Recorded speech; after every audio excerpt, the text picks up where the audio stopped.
The Galactic Council had seen many threats walk through its ancient doors. Warlords, tyrants, and conquerors had stood before the assembled delegates and made their demands. But none had arrived with quite the same theatrical arrogance as Warlord Gron Isike of the Helvani Empire. He stood nearly 3 meters tall. His scaled hide was the color of dried blood, and his yellow eyes swept across the chamber with open contempt. Behind him, through the massive viewport, his fleet of 200 warships hung in formation around Station Meridian. Humanity will accept Helvani protection, Gron Sek announced. His voice echoed through the chamber like grinding stone. Or humanity will accept Helvani correction. Ambassador Tyrell rose from his seat. He was an older man with gray hair and calm eyes. Decades of diplomatic service had taught him that panic never solved anything. The Helvani Empire has no jurisdiction over human space, Tyrell said. We joined this council as equals, not as subjects. Gron Sek laughed. It was an ugly sound. Equals? He gestured toward the human guards standing at the chamber entrance. Look at your warriors. They cannot even stand without mechanical assistance. The guards wore Titan-class power armor. It was bulky and covered them completely. Servos hummed quietly as they shifted their weight. Commander Davi Reyes stepped forward from behind Ambassador Tyrell. She was the lead engineer on the Titan project and had personally designed the armor those guards wore. The armor is a tool, she said simply. Nothing more. A crutch, Gron Sek corrected. The Helvani need no such things. Our bodies are weapons enough. He flexed his massive arms, and the delegates from smaller species flinched. Your kind hides inside metal shells because you are weak. High Marshal Kellorn, an elderly Helvani advisor, watched the exchange with narrowed eyes. He had served 3 generations of warlords and had learned to recognize dangerous moments. Ambassador Tyrell glanced at Commander Reyes. Something passed between them, a decision made in silence. If the armor is merely a crutch, Tyrell said slowly, then surely the mighty warlord could operate it without difficulty. The chamber went quiet. Gron Sek tilted his head. What game is this? No game. A simple demonstration. Tyrell spread his hands. Wear our armor. Walk across this chamber. If you can do what any human soldier does daily, we will discuss your terms. If you cannot, then perhaps the Helvani should reconsider their assumptions about human weakness. Several delegates whispered among themselves. This was unexpected. Humans were known for avoiding confrontation, not inviting it. Gron Sek's eyes narrowed. He knew a trap when he sensed one, but his pride would not let him refuse in front of the entire council. You believe your primitive technology will defeat me. He bared his teeth in what might have been a smile. Very well. Bring me this armor. Commander Reyes nodded to her guards. They moved aside as technicians wheeled a spare suit of Titan armor into the chamber. It was larger than the others, modified for alien physiology during joint training exercises with allied species. The interface is simple, Reyes explained as technicians began fitting the armor around Gron Sek's massive frame. Neural link establishes connection. Movement is intuitive. The armor responds to your intentions. I need no instruction, Gron Sek growled. The armor sealed around him with a pressurized hiss. Status lights flickered green.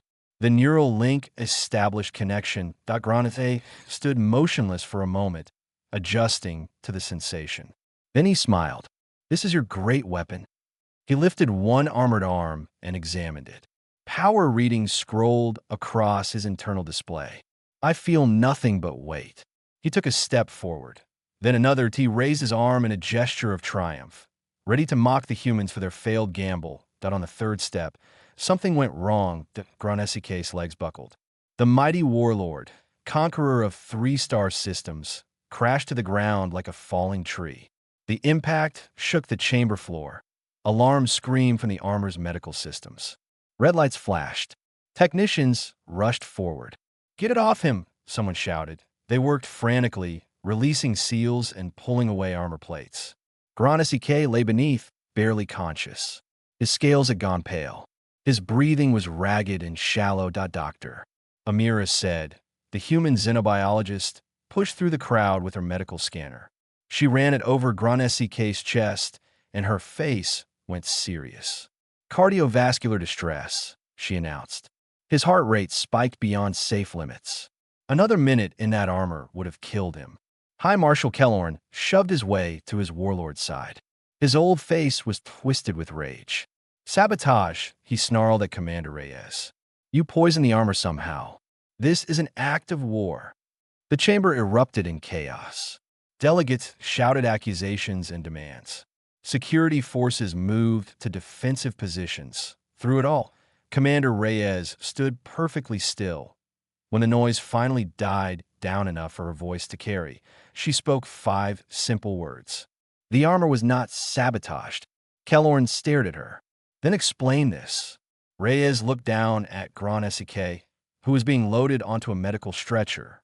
Then she looked back at the assembled delegates. The armor was designed for humans, she said. It was operating exactly as intended. The chamber fell silent. No one understood what she meant. Not yet, but they would. The medical bay smelled of disinfectant and fear. Gronesica lay on a bed designed for species twice his size, and still he seemed small. Tubes ran into his arms. Monitors beeped with each labored heartbeat. High Marshal Kellorn had not left his warlord's side for 6 hours. He will recover, Dr. Said told him for the 3rd time. But he needs rest. His body experienced trauma it was never designed to handle. Explain, Kellorn demanded. His voice was hoarse. Explain how 3 steps in a suit of armor nearly killed the strongest warrior the Helvani have produced in generations. Dr. Said looked at Commander Reyes, who stood near the door with Ambassador Tyrell. Reyes nodded. May I show you something? Dr. Said asked the old marshal. Kellorn glared at her, but said nothing. She took that as permission. She pulled up a holographic display. 2 images appeared side by side. One showed Helvani internal anatomy. The other showed human. The Helvani evolved on a garden world, Dr. Said began. Low gravity, stable climate, abundant food. Your species became large and powerful because there was no reason not to be. Size was an advantage with no drawbacks. Kellorn's eyes narrowed. You mock our heritage? I explain it. Dr. Said pointed to the Helvani heart on the display. Your cardiovascular system is efficient for your environment. Your heart beats slowly and powerfully, perfect for short bursts of intense activity. Hunting, fighting, displays of dominance. She shifted the display to highlight the human heart. Humans evolved on Earth. We call it deathworld. High gravity, extreme temperature swings, predators in every ecosystem, toxic atmosphere by galactic standards. I have heard these claims, Kellorn said dismissively. Every young species exaggerates its homeworld. These are not exaggerations. Commander Reyes spoke for the first time. Earth's gravity is nearly twice the galactic average. Our atmosphere contains a gas called oxygen that is corrosive to most life forms. Our planet has seasons that can shift temperatures by 50 degrees within months. Kellorn stared at her. Impossible. No complex life could evolve under such conditions. And yet here we are. Reyes walked closer to the display. The human heart beats over 100,000 times per day. It never stops. It never rests. For 80 years or more, it just keeps going. Dr. Said nodded. Human endurance is not a trait we developed. It is a requirement for survival on our world. Our ancestors did not chase prey and catch it. They followed it. For hours. For days. Until the animal collapsed from exhaustion and the human was still standing. Persistence hunting, Reyes added. We were never the strongest or the fastest. We were simply the ones who refused to stop. Kellorn looked back at Gronesica. The warlord's breathing had steadied, but he remained unconscious. The armor, Kellorn said slowly. What does this have to do with the armor? Reyes pulled up a new display. Technical specifications for the Titan-class power armor filled the screen. The Titan was not designed to make humans stronger, she explained. It was designed to match our existing capabilities, to keep up with what we can already do. She highlighted several systems. Constant micro-adjustments to maintain balance. sustained muscular tension to control movement, elevated heart rate to power the neural interface. These are the baseline requirements for operation. Baseline, Kellorn repeated. For a human, wearing this armor feels natural.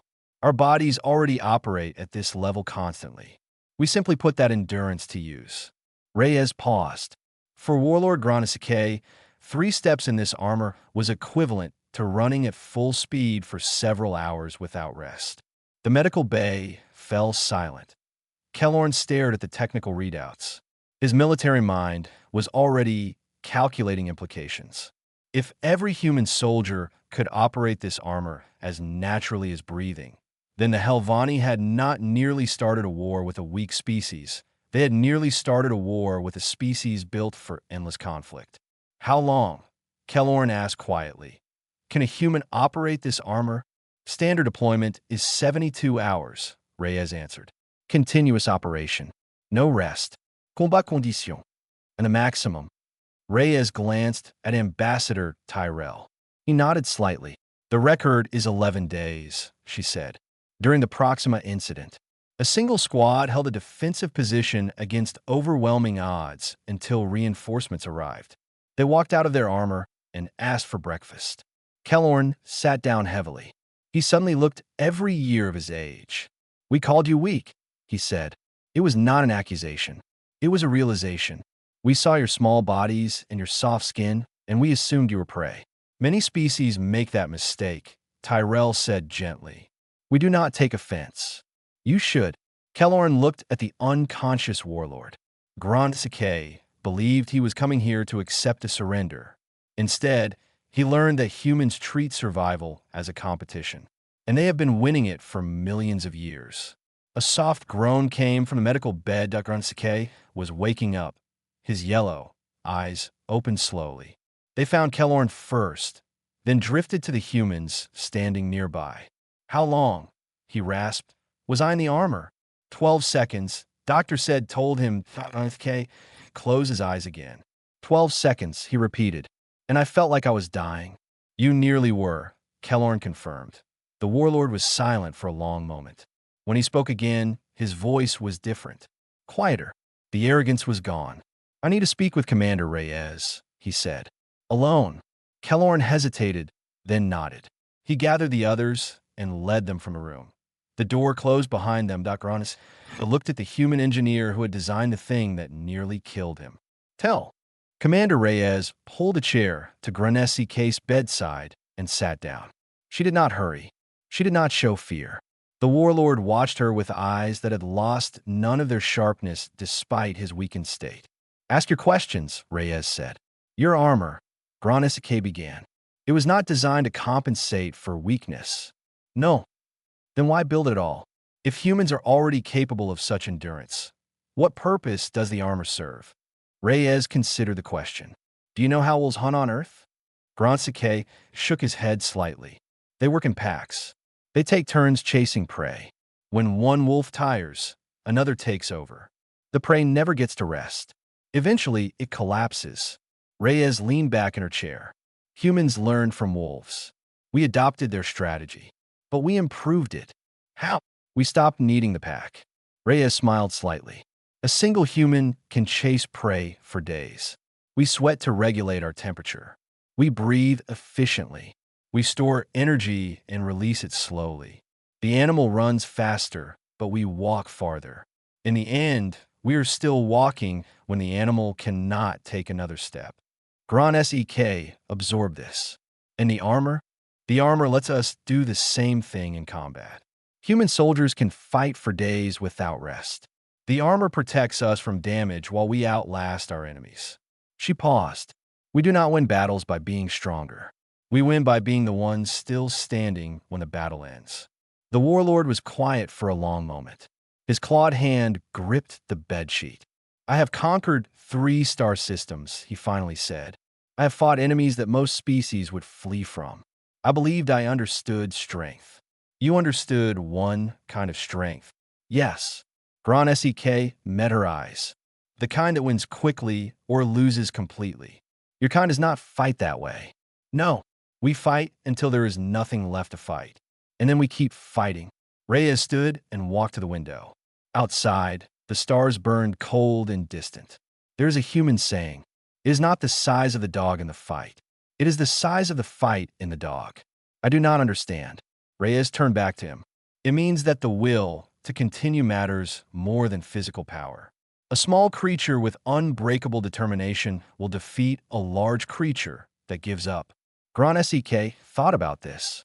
He thought about his own people. The Helvani were powerful. They were feared, but they had never faced an enemy that simply refused to stop coming. Your history, he said. What does it look like? Wars among your own kind. Reyes returned to her chair. Brutal, endless. Humans have fought each other since before we had words to describe it. We developed weapons to kill each other more efficiently. We built fortifications and then built weapons to destroy those fortifications. Every generation found new ways to wage war. And yet your species survived.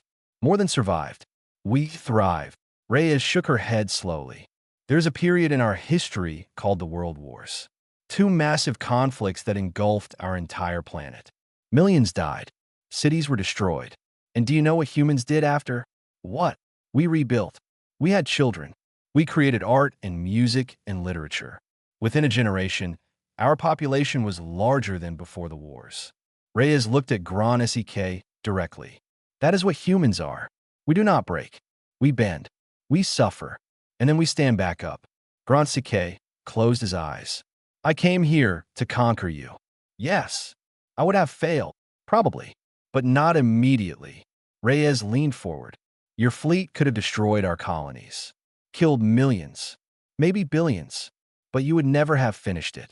Humans would have scattered, hidden, regrouped, and then we would have come for you.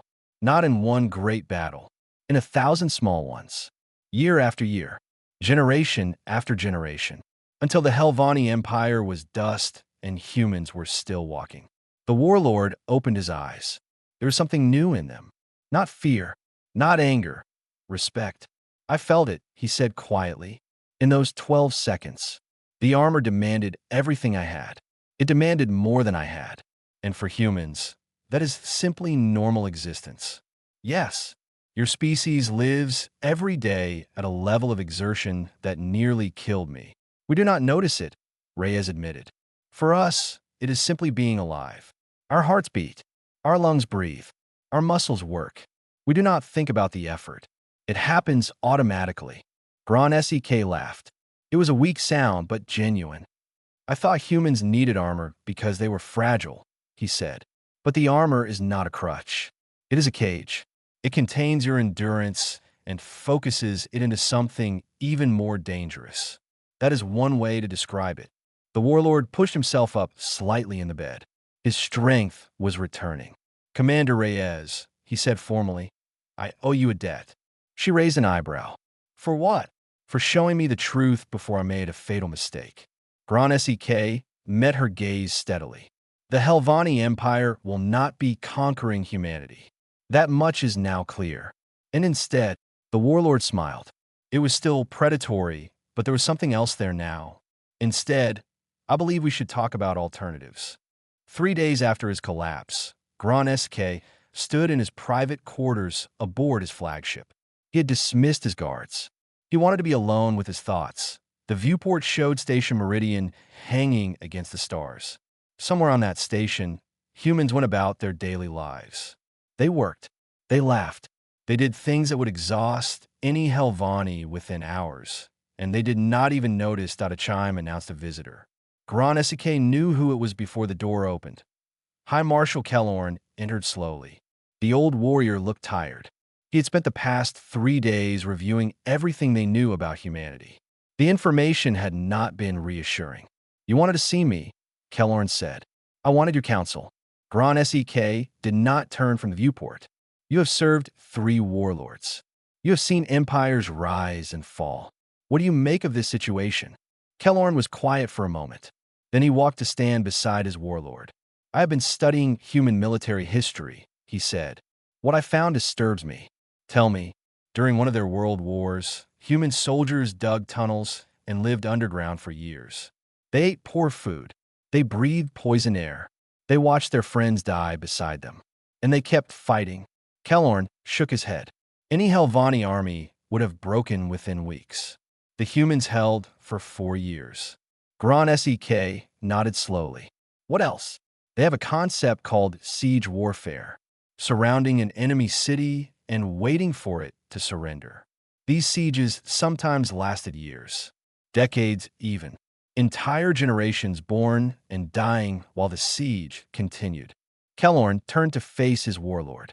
Humans do not measure war in battles. They measure it in time, and they always have more time than their enemies. Because they can endure longer. Because they do not understand the concept of giving up. Kellorn's voice was troubled. I read accounts of human prisoners of war. Captured soldiers who spent years in enemy camps. Tortured. Starved. Broken in every way a being can be broken. And when they were finally freed, many of them went back to fighting. Gron Sek finally turned from the viewport. The armor makes sense now. Yes, the armor is not a tool of weakness. It is a force multiplier for a species that was already beyond anything we imagined. Kellorn sat down heavily. We nearly declared war on a species that treats extinction-level events as temporary setbacks. The Warlord moved to a display screen and activated it. Star charts appeared, showing the boundaries of Helvani space and the smaller region claimed by humanity. I've been thinking about Commander Reyes's words, Gron Sek said. She told me that humans win by being the ones still standing when the battle ends. A troubling philosophy, perhaps, but also a useful one. Gron Sek zoomed the display out. Beyond the known territories, vast stretches of unexplored space waited. The galaxy is dangerous, old friend. We both know this. There are threats out there that make the Helvani look like children. Kellorn's eyes narrowed. You are thinking of alliance. I am thinking of survival. Gron Sek turned to face his advisor. The Helvani are strong. We have power and resources and warriors. But we are not endless. We cannot fight forever. Humans can. They would never trust us. Not after what you threatened. No, not immediately. Gron Sek smiled slightly. But humans are also practical. They did not destroy me when they had the chance. They let me live and learn. That tells me they prefer cooperation to conflict. Kellorn considered this. What would you offer them? Our fleets, our technology, our territories. Gron Sek began pacing. The Helvani control resource-rich systems. We have manufacturing capabilities that humans lack. In exchange, they provide something we cannot buy or build. Their endurance. Their refusal to surrender. Gron Sek stopped pacing. Imagine our ships crewed by beings who can fight for days without rest. Imagine our armies supported by soldiers who simply do not stop coming. Imagine facing any threat in the galaxy knowing that your allies will never abandon you because they do not know how to quit. Kellorn was silent for a long moment. When he spoke, his voice was thoughtful. The young warriors will resist. They see this as humiliation. The young warriors did not feel what I felt in that armor. Gron Sek's voice hardened. 12 seconds. That is how long I lasted. 12 seconds of what humans experience constantly. The young warriors can have their pride. I choose victory. A new chime sounded. A message had arrived. Gron Sek activated the display. It was from Ambassador Tyrell. A formal invitation to resume discussions. No mention of conquest or surrender. Simply an offer to talk. Kellorn read the message and snorted. They are being diplomatic about destroying our entire strategy. They are being human. Gron Sek composed a reply. They defeated us without firing a single shot. Now, they offer us a way to save face while changing course completely. Will you accept? Gron Sek sent the reply. A simple message agreeing to meet. I will do better than accept, he said. I will make them an offer they cannot refuse. Not through threat, but through genuine value. And if they refuse anyway? The Warlord looked at his old advisor with tired eyes. Then I will return home and tell our people to avoid human space for the next 1,000 years. Because that is how long it would take to defeat them. And we would lose everything in the attempt. Kellorn nodded slowly. It was not the answer a proud Helvani wanted to hear, but it was the truth. The meeting room was deliberately neutral. No decorations from either culture. No symbols of power or dominance. Just a table, two chairs, and the cold light of distant stars through the viewport. Gronske arrived first. He had insisted on it. The humans would not see him as desperate, but neither would he play games with timing. Commander Reyes entered alone, as requested. She wore her uniform, but no armor. A gesture of trust, or perhaps a statement that she needed no protection. They sat across from each other. "You look better," Reyes observed. "I am functional again." Sek tilted his head. "Though my physicians inform me I should avoid human exercise equipment for the foreseeable future." Reyes smiled slightly. "Probably wise." Silence stretched between them. Not uncomfortable, but weighted with unspoken things. "I have a question," Gronte finally said, "before we discuss terms or alliances or the future of our species. Ask, why did you let me try the armor?" The warlord leaned forward. "You knew what would happen. You knew I would fail. Why not simply tell me the truth about human endurance?" Reyes considered the question. "Would you have believed me?" "No. That is why." She folded her hands on the table. "Humans learned long ago that some lessons cannot be taught. They must be experienced. If I had explained human physiology to you, you would have dismissed it as exaggeration. You needed to feel it. You risked my death to make a point. The risk was calculated. Doctor said was monitoring your vitals. We would have extracted you before permanent damage occurred." Reyes paused. "But yes, I risked your life. Because the alternative was war, and war would have killed far more." Sek nodded slowly. He could respect that logic, even if he did not like it. "I came here with 200 warships," he said. "I intended to force humanity into submission. Instead, you brought me down with a suit of armor and 12 seconds of truth. We prefer diplomacy to violence. So I have learned." The warlord stood and walked to the viewport. His reflection stared back at him, superimposed over the stars. "I have spent my life believing that strength is the only currency that matters. The strong rule. The weak serve. That is the natural order. Many species believe that. But it is not true, is it?" Sek turned back to face her. "Strength matters, but it is not the only thing that matters. Endurance. Determination. The refusal to accept defeat. These things matter more. They matter differently." Reyes stood and joined him at the viewport. "The Helvani are strong. That strength has value. It can break obstacles. It can defend against immediate threats. But strength alone cannot sustain a species through centuries of hardship. For that, you need something else. What do you propose?" Reyes looked at him directly. "En alliance. True partnership. Not dominance and submission, but cooperation between equals. The Helvani have never had equals. Then this will be new for you." There was no mockery in her voice, just simple honesty. "We will contribute our endurance, our adaptability, our refusal to surrender. You will contribute your strength, your resources, your experience in galactic affairs. Together, we become something neither of us could be alone." Sek was quiet for a long moment. "My people will resist," he finally said. "They will see this as weakness. A warlord bowing to those he could not conquer. Let them resist." Reyes shrugged. "Resistance is natural when things change. But eventually, they will see the results. Joint missions. Shared victories. The reputation of an alliance that cannot be broken because one partner provides the hammer and the other provides the arm that never tires. You have given this considerable thought. Ambassador Tyrell has given this considerable thought. I am merely the engineer." Reyes smiled. "But engineers understand how things fit together. The Helvani and humanity fit together well. Your strengths complement our strengths. Your weaknesses are covered by our capabilities." Sek returned to the table. He sat down and looked at the human across from him. "I never asked you something," he said. "In the armor, in those 12 seconds, I felt my body giving out. My heart was failing. My muscles were burning. I have never experienced such complete exhaustion so quickly. Yes, is that truly what existence feels like for humans? That constant demand? That endless pressure.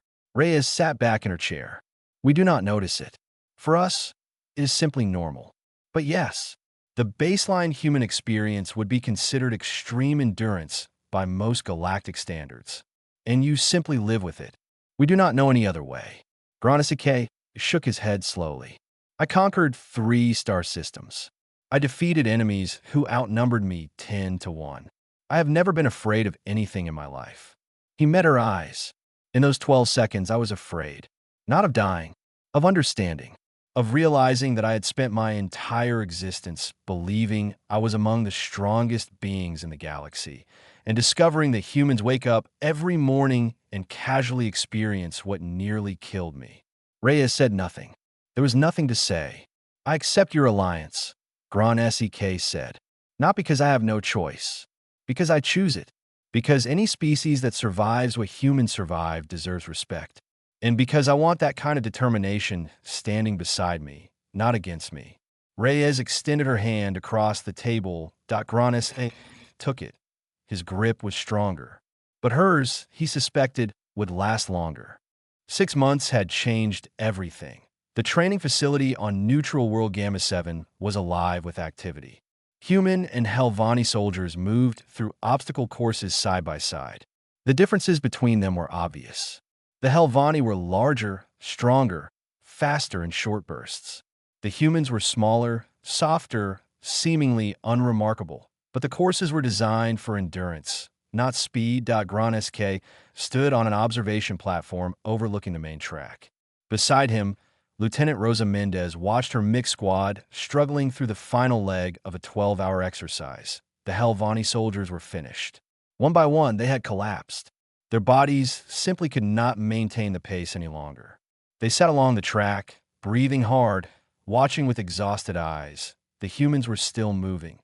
Not fast, not gracefully, just forward, one step after another, steady and relentless. And they were helping Gran Sek watched as a human soldier stopped beside a fallen Helvani. The human was clearly exhausted too. Sweat soaked through their uniform. Their muscles trembled, but they reached down and helped the Helvani to their feet. Keep moving, the human said. Just a little farther. The Helvani leaned on the smaller human.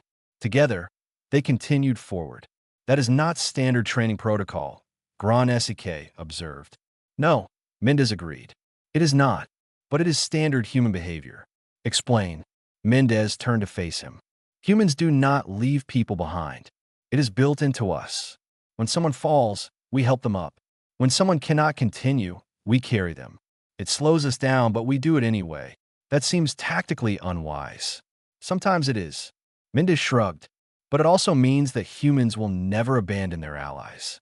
No matter how difficult things become. No matter how much easier it would be to leave someone behind.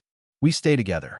Gran Sek watched the mixed pairs slowly making their way toward the finish line. Umans supporting Albani. Determination supporting strength.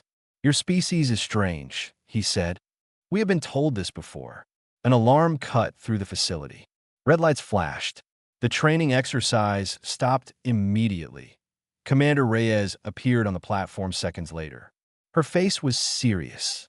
We have a situation, she said. An unknown fleet has attacked the border colony at Threshold Point. Civilian population of 200,000. The attackers are from beyond known space. Gran Sek straightened. How long ago? The distress signal arrived 12 minutes ago. Transit time to Threshold Point is 4 hours at maximum speed. Then we move now. Gran Sek was already walking toward the exit. My fleet is ready. How quickly can your people deploy? We are already deploying. Reyes fell into step beside him. The combined fleet will jump together. High Marshal Kellorn met them at the hangar bay. The old warrior looked energized. Finally, something he understood. Kumba.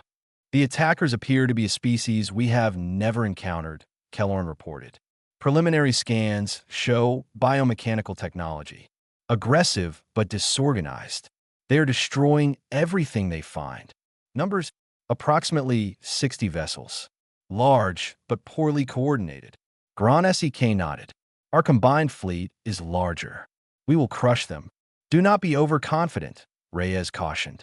Unknown enemies are always dangerous. We do not know their capabilities. Then we will learn them.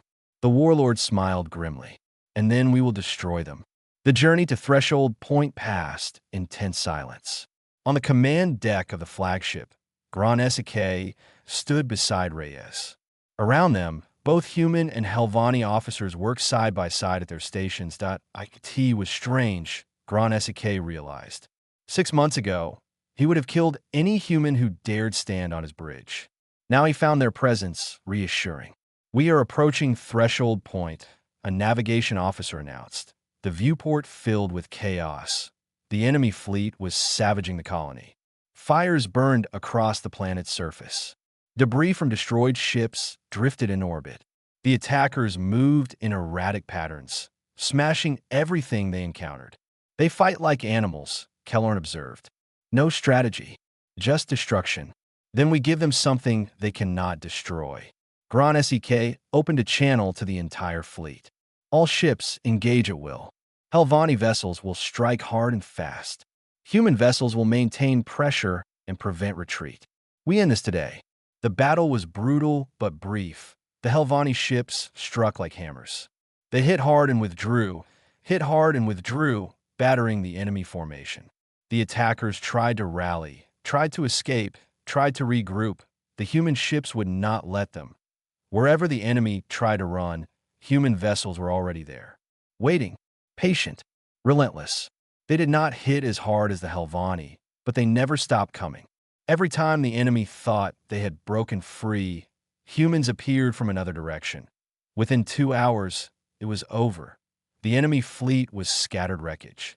The colony was scarred but saved, and the combined human Helvani fleet had not lost a single ship. Grane stood in the aftermath, looking at the destruction they had wrought together. Reyes appeared beside him. "First joint victory," she said. "There will be more." "Yes." Gran Sek turned to face her. "I understand now. What you tried to tell me that first day. The Helvani are the hammer. Humanity is the arm that never tires of swinging it." Something like that.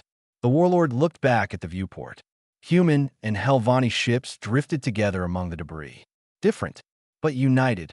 "The galaxy called you weak," he said quietly. "The galaxy was wrong.